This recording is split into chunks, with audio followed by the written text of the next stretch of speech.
నేను మీకు ఒక యథార్థం చెప్తున్నాను ఇవాళ.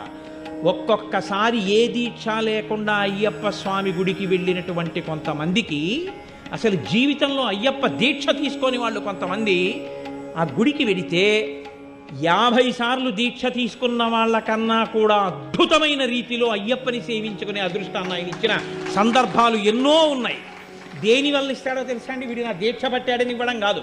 వీడికి ధర్మమునందు అనురక్తి ఉంది, వీడికి వేదమునందు అనురక్తి ఉంది, వీడికి నా రూపమునందు అనురక్తి ఉంది, ఈశ్వరుడి యందు అనురక్తి ఉంది. అది ఆయనకి చాలు. నీవు విష్ణు భక్తుడవైనా అయ్యప్ప భక్తుడవే, శివభక్తుడవైనా అయ్యప్ప భక్తుడవే, శాక్తేయుడవైనా అయ్యప్ప భక్తుడవే.